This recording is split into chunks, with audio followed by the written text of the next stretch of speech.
Para el momento en el que estoy grabando esto, se hizo muy famoso el asunto del submarino Titán, que fue víctima de una implosión cerca de los restos del Titanic y causó la pérdida de 5 personas.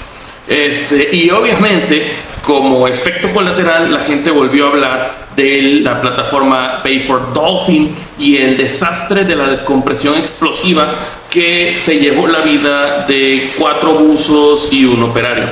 Sin embargo, aunque pudiéramos creer que estas cosas ocurren principalmente en el Mar del Norte, en grandes plataformas petroleras y toda la cosa, la gran realidad es que América Latina no se queda atrás. Primero hay que entender algo que mucha gente no sabe, y es que existe pues el trabajo de buzo como tal. O sea, son buzos petroleros principalmente, o encargados de ductos, buzos soldadores, etcétera, y cada uno de ellos arriesgan sus vidas trabajando en plataformas o en tuberías, etcétera. De hecho, yo como consultor ambiental he trabajado con algunos cuando hago mis estudios de análisis de riesgos en tuberías en pantanos. Y bueno, la verdad es que es un trabajo bastante admirable, pero al mismo tiempo muy riesgoso. Todo aquel que se va a meter a esos lugares, la verdad es que tiene muchísimo valor y todo mi respeto. Ahora, antes de comenzar también, pues quiero dedicarle este momento respetuoso a las familias de aquellas personas que, bueno, ya no están con nosotros debido a situaciones laborales en esta área tan peligrosa, pero al mismo tiempo hay que aceptarlo, tan gratificante y tan remunerado. Bueno, antes quiero dejar un antecedente, ¿ok? En el año de 1985 hubo un incendio en una plataforma petrolera allá en Trinidad y Tobago, el lugar donde voy a contar esta historia. Y en ese incendio falleció una persona cuyo hijo va a ser parte de la situación que vamos a contar ahora. Verán, allá en Trinidad y Tobago existe una empresa que es no sé realmente si esté bien pronunciado, porque en español sería la empresa de negocios petroleros Paria, pero supongo yo que se llama Pariah, o Paria, no sé, o sea, la Pariah Trading Oil Company, algo así. Esta empresa, pues tiene una serie de plataformas petroleras pues en el Mar Caribe. Lo interesante de estas es que, contrario a lo que cuentan algunas versiones, que yo sé que lo están haciendo más que nada con el fin de pues darle un mayor valor a su contenido, o sea, en ningún momento los estoy criticando, comentan que la empresa ordenó a un equipo de 5 buzos a ir a hacer unas reparaciones en una de estas plataformas. La gran realidad es que Pariah subcontrató a una empresa cuyo nombre es LMSC, y esta fue la que mandó a este equipo de buzos a atender lo que vendría siendo un ducto en forma de U que se encontraba pues inactivo.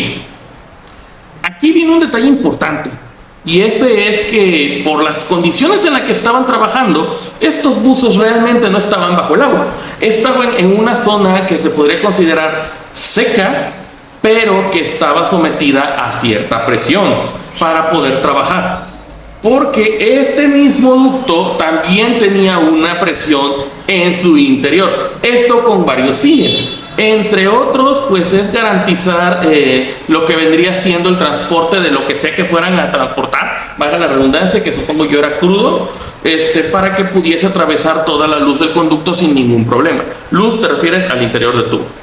Y bueno, ¿qué viene pasando? Estos amigos se ponen a trabajar, se ponen a estar haciendo todo, y al parecer haber quitado con descuido, o quizás siguiendo órdenes, no lo sabemos, una brida, se dio desbalance en las presiones y el ducto jaló todo aquello que estuviera despegado de las paredes y del piso, incluidos a los 5 buzos.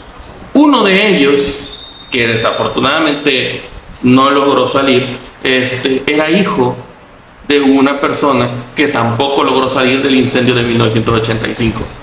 Lo interesante en este caso es entender un poquito el contexto. A ver, estamos hablando de personas de más o menos 1,60 m a 1,70 m.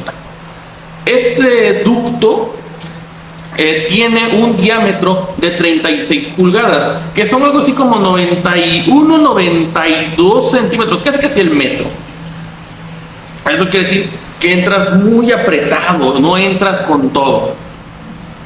Pero bueno, hay ciertas condiciones como la posibilidad de que se formen burbujas de aire, que fue justamente lo que hizo que estas personas se pudieran mantener con vida durante cierto tiempo, porque este incidente ocurrió a las 2:30 de la tarde.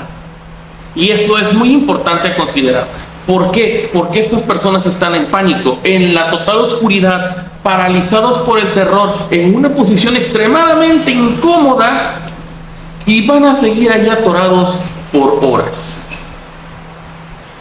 Aquí es donde difiero un poquito de la versión en inglés que al menos yo escuché en YouTube, porque al menos yo y mis fuentes no logramos encontrar la misma historia. Verás, el único superviviente de esta ordalía cuenta que él estaba logrando salir junto con otro compañero y que habían encontrado unos tubos. Unos tanques de oxígeno. Es un poco complicado dar por sentada la versión de este amigo. No estoy diciendo que esté mintiendo, pero la verdad es que siempre tienes que tomarlo con un granito de sal, porque al final del día te está contando su versión de los hechos. No sabemos la versión de las otras personas. Es decir, eso pasó una vez, no recuerdo si fue en el Pico K2 o en el Monte Everest, donde una persona dijo que había hecho ciertas cosas que en realidad las habían hecho otros. O sea, no estoy diciendo que la persona haya mentido, quiero aclararlo. Sencillamente que desde mi humilde opinión, tomarlo como una verdad es demasiado complejo, porque no tenemos ni tendremos la total noción de los eventos. Pero bueno, lo que sí tenemos es a un superviviente. Él fue rescatado porque resulta que otros buzos en la cercanía oyeron los golpes que estaban dando al interior de la luz de los ductos los supervivientes. Esto es extremadamente importante, porque este equipo de buzos lograron salvar a uno, pero los otros 4 seguían adentro. Los cuerpos de protección civil, o como sea que se llamen, de allá de Trinidad, no dejaron que las personas entraran porque lo consideraron demasiado riesgoso. Aquí es donde viene otro punto importante. He hablado con algunos compañeros que son buzos y les hablé sobre el tema y me decían que efectivamente la intención era muy buena, pero el problema es que si tú no tienes el equipo adecuado para hacer una misión de rescate en un ducto, puede que tú seas otra víctima. Entonces es una situación muy compleja porque ellos estaban llevados por el pánico, y para acabar de amolar, la empresa y las autoridades no estaban colaborando. Entonces sí y no al intento de rescate. Ahora, hay algo muy particular en los buzos de Trinidad y Tobago, y eso lo voy a mencionar más adelante, pero tiene que ver con el equipo que usan o usaban. No sé si ya lo cambiaron, pero al menos para el año 2022 no lo habían cambiado. Y ocurre que estas personas se quedan atoradas allí, y la empresa Paraya manda a un equipo de rescate hasta las 4 de la mañana. Piénsalo así: 3, 4, 5, 6, 7, 8, 9, 10, 11, 12, 1, 2, 3, 4 de la mañana, 14 horas después. Aún sabiéndose que algunos de los supervivientes tenían acceso a lo que venía siendo un poco de oxígeno y la burbuja de aire, para ese entonces ya no golpeaban más el interior del tubo. Y todavía, piénsenlo así, el incidente ocurrió el 25 de febrero y 3 de los cuerpos se recuperaron hasta el 28 de febrero. Esto habla mucho, en parte, de la incompetencia de la empresa y las autoridades, pero también de lo riesgoso y difícil que era intentar una misión de rescate. No nada más eso, el otro cuerpo no se encontró, digamos, el 1 de marzo, sino hasta el 3 de marzo.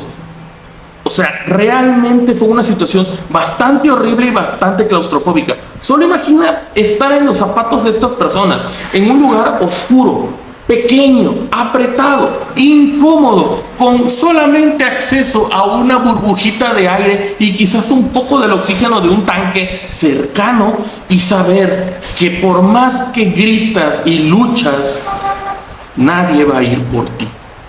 Es una de las situaciones más claustrofóbicas y la verdad es horrendo, o sea, es aterrador. Pero lo peor de todo, no solo eso, sino que se podía haber prevenido utilizando medidas de seguridad adecuadas. ¿Cómo te explico que en Trinidad y Tobago la gente, los buzos, siguen usando equipo scuba? El equipo scuba es el clásico que tú ves en un buzo turístico, sus tanquecitos y todo. Ese equipo es muy bueno para hacer turismo, para hacer pesca con arpón, para ciertas actividades. Pero cuando tu actividad principal implica el riesgo de muerte inminente por más de 1.000.000 de factores, lo mejor que puedes hacer es tener un equipo como los que se utilizan según las medidas de seguridad en otros países. Creo que incluso en México está prohibido el uso del sistema scuba para poder hacer actividades de buceo subacuático, para ese tipo de actividades. No sé, desmiéntanme si me equivoco, no la tengo tan segura. Pero lo que vengo con esto es, imagínense la forma tan horrible de ser. Ahora, ahí no acaba. Mientras estas personas están haciendo la búsqueda ya de los cuerpos, a las familias les prohibieron incluso quejarse, porque utilizando como pretexto al COVID, les dijeron que si no portaban mascarillas, no los iban a dejar manifestarse contra Paria y el gobierno, a lo cual la propia gente dijo que el asunto era que en el carnaval la gente no llevaba mascarillas y no les decían nada. Alguien hizo un comentario muy atinado en Twitter y estoy completamente de acuerdo. Este caso en particular, el problema no es las medidas que se tomaron, porque vuelvo a decirlo, para lo peligroso de la situación y lo peligroso que podría ser la acción de rescate, no había mucho que hacer. Suena horrible, pero es la verdad. Sin embargo, la manera en la cual hicieron saber estas cosas es por demás incompetente y una muestra de que industrias como la petrolera y gobiernos que tienen una enorme dependencia del petróleo deben de ser capaces de entender que para la realización correcta de estas actividades necesitan más que solo un par de palabras bonitas. Te preguntarás, bueno, ¿y todo esto qué tiene que ver con la ciencia? Es muy macabro, pero ¿qué tiene que ver con la ciencia? Bueno, lo que ocurre es que este proceso de descompresión es bastante conocido. ¿Por qué? Porque ocurre que todo el aire o todo el ambiente que tienes siempre va a buscar irse al sitio con una variación de presión. Entonces, ¿qué es lo que viene ocurriendo aquí? Al generarse ese vacío, todo lo que esté alrededor va a llegar a ocuparlo. Este ducto estaba, vuelvo a decirlo, con una variación de presión respecto al sitio donde estaban trabajando. Al caerse la brida y al generarse esa alteración, lo único que viene ocurriendo es que mientras se ocupe todo el espacio que está disponible, todo va a ser jalado. Pero en el momento en que deje de ser jalado y succionado, te quedas atorado. Por eso es que las personas se quedaron en medio. Si hubiesen sido jalados hacia el otro extremo, posiblemente hubieran quedado atorados en la parte más superior de esta letra U. Pero desafortunadamente la presión se niveló cuando estaban en la porción más horizontal, lo cual fue una de las peores cosas que pudieron haber pasado. En fin, les decía yo que esto tiene muchos antecedentes, porque en 2018 también había desaparecido una persona que usaba un equipo scuba, y todavía a principios de este año 2023 otro buzo con equipo scuba posiblemente fue tragado por la corriente. Al día de hoy no ha vuelto a aparecer. Entonces es un asunto bastante importante y complejo, porque tenemos que entender que cuando jugamos con las leyes de la física, estas también nos pueden morder. No es solamente que hayan animales, plantas, virus, bacterias, protozoarios, etcétera, que te puedan hacer cosas. Es que incluso los factores abióticos del ambiente pueden ser tu peor pesadilla. Como siempre, si te gustó este video, no sé, deja un like, deja un me gusta, un like, un comentario si es que se puede. Recuerda que estos videos primero están en TikTok como series y tiempo después son publicados en YouTube y en Café Sin Censura, el podcast. Espero que haya sido de tu agrado, espero que sirva también para la razón principal de estos videos, que es ponernos a, ¿cómo se llama? A reflexionar respecto a este tipo de situaciones. Y finalmente, pues espero que tengas un excelente día. Nos vemos.